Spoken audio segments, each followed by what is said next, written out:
일본의 마지막으로 남은 쌍둥이 판다가 어제 고향인 중국으로 떠났습니다. 차갑게 식은 중일 관계에 1972년 수교 이후 54년 만에 일본은 판다 없는 나라가 됐습니다. 최진경 기자입니다. 일본 도쿄 우에노 동물원 정문으로 흰색 트럭이 나섭니다. 일본의 마지막으로 남은 쌍둥이 남매 판다 샤오샤오와 레이레이를 실은 트럭입니다. 팬들은 아쉬운 마음을 담아 마지막 인사를 건넵니다.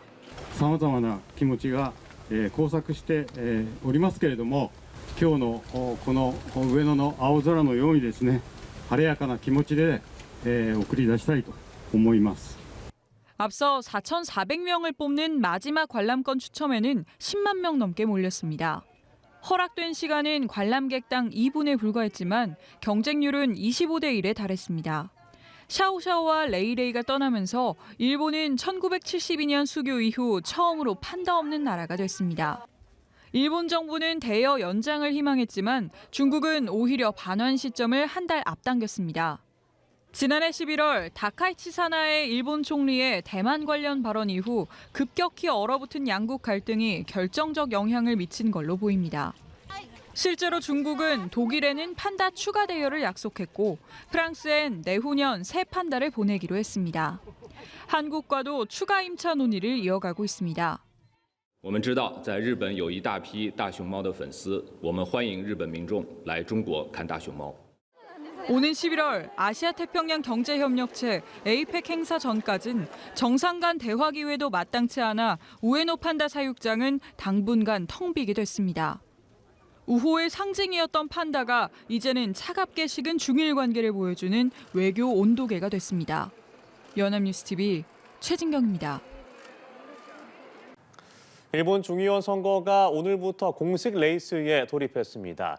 다카이치 총리는 과반 의석을 얻지 못하면 즉각 퇴진하겠다며 승부수를 띄웠는데요. 중국을 겨냥해 대만 유사시 개입 가능성을 재차 시사하는 발언을 이어갔습니다. 김예린 기자입니다. 다카이치 총리의 승부수로 꼽히는 일본 중의원 선거가 막을 올렸습니다. 다카이치 총리가 내건 승리 기준은 열린여당 일본 유신회와 함께 과반석인 233석을 차지하는 것입니다. 실패하면 즉각 퇴진하겠다는 결의도 다졌습니다. 維新で過半数が取れなかったら、私は即刻退陣することになりますので、歯を食いしばって頑張ってまいります。 이번 선거에선 장기화 조짐을 보이는 중일 갈등이 핵심 쟁점으로 꼽힙니다. 정당들이 앞다퉈 안보 대책을 강조하는 가운데 다카이치 총리는 또다시 대만 유사시 개입을 시사하며 중국을 자극하는 발언을 내놨습니다. 선거 토론회 방송에서 사태가 발생하면 대만에 있는 일본인과 미국인을 구하러 가야 한다고 말한 겁니다. 그러면서 미군이 공격받았을 때 아무것도 하지 않으면 미일 동맹이 무너진다고 주장했습니다. 다만 지난해 11월 대만 유사시 발언에 대해서는 일본이 군사 행동을 하겠다는 뜻이 아니라고 언급했습니다. 유엔 안보리 회의에 참석한 중국 대사는 즉각 반발하며 국제규범을 위반한 발언이라고 주장했습니다. 高市的谬论粗暴干涉中国内政背弃日本作为战败国必须履行的国际义务 다카이치 총리의 발언은 일본의 군사 개입이 아닌 미일 동맹의 중요성을 강조하려는 의도라는 해석이 나오고 있습니다. 다만 지속되는 중일 갈등에 악영향을 미쳐 선거의 변수가 될 수 있다는 전망도 나옵니다. 다카이치 내각의 국정 운영을 가를 분수령으로 꼽히는 이번 선거는 12일간의 유세를 거쳐 다음 달 8일 투표가 치러질 예정입니다. 연합뉴스TV 김예린입니다.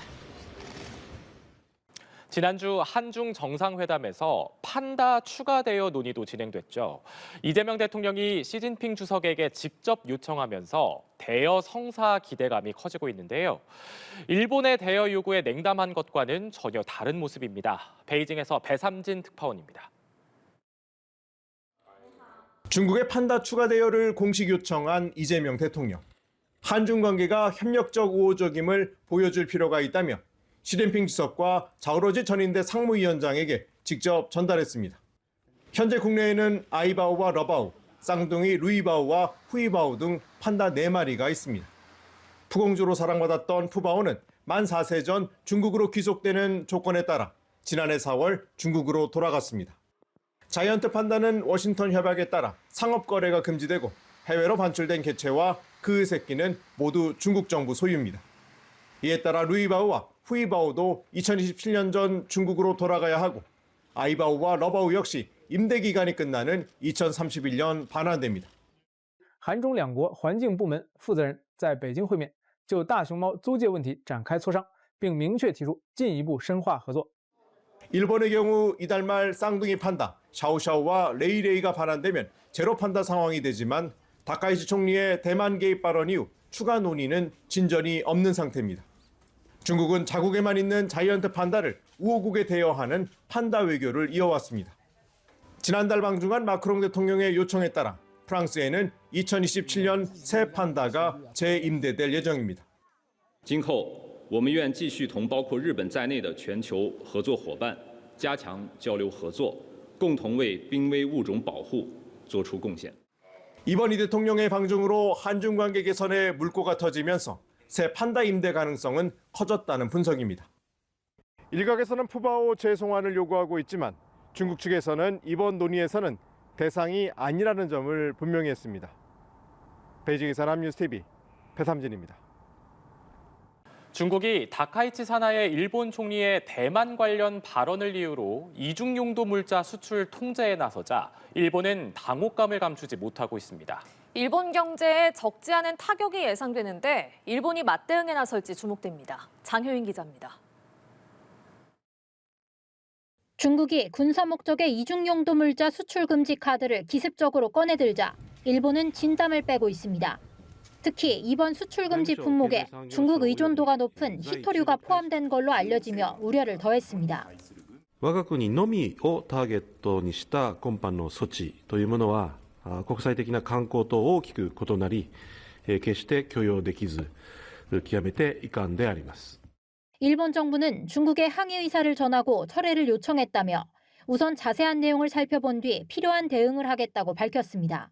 외무성 관계자는 왜 이 시기에 규제를 강화했는지 모르겠다며 당혹감을 드러냈다고 아사히 신문이 전했습니다. 중국은 2010년 영유권 분쟁 지역인 센카쿠 열도 중국명 갸오이다오 인근에서 양국배가 충돌했을 때도 히토류 수출을 제한해 일본 첨단 산업에 타격을 줬습니다. 일본 언론들은 히토류를 비롯한 중요 광물과 화학물질 등의 수입에 영향이 있을 수 있다며 제조업에 피해가 갈 걸로 내다봤습니다. 사태가 길어질 가능성도 있는데 일각에선 일본이 맞불 조치로 감광제 등 일부 반도체 소재 수출 규제에 나설 수 있다는 관측도 나옵니다.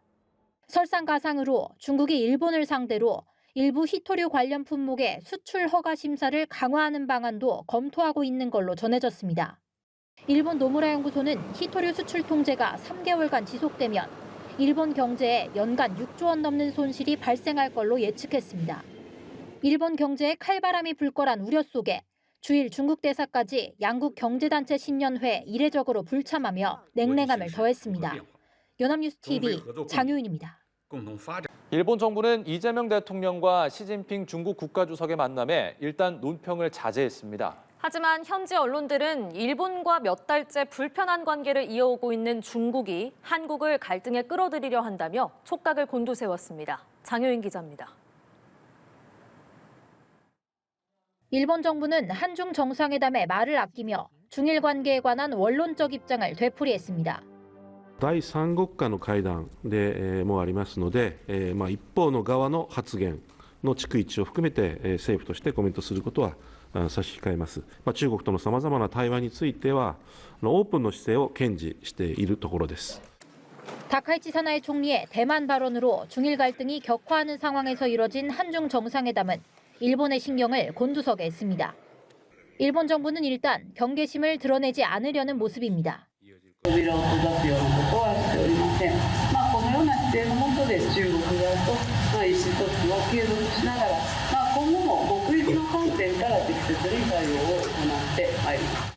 이런 가운데 현지 언론들은 한국과 중국이 일본 군국주의에 함께 대항했다는 시 주석 발언에 주목했습니다. 요미우리 신문은 중국이 일본을 염두에 두고 자국에 동조할 것을 요구했다며 이 대통령에게 대만 문제에 관한 중국 입장을 설명하고 일본 편을 들지 않도록 못을 박았을 가능성이 있다고 했습니다. 한중 정상회담이 2개월 만에 또 성사된 건 이례적이란 평가도 나왔는데 마이니치 신문은 중국이 도널드 트럼프 미국 대통령의 4월 방중과 중일 갈등을 고려해 한미일 협력을 약화하려 한다고 했습니다.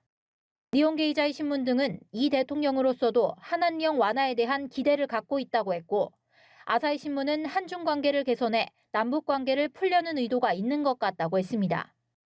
이처럼 중국 외교전에 대한 일본 내 긴장감이 커지고 있지만 현지 언론들은 이 대통령이 실용 외교 기조를 유지한 채 어느 한쪽 편을 들지 않는 등거리 외교를 할 거라고 내다봤습니다.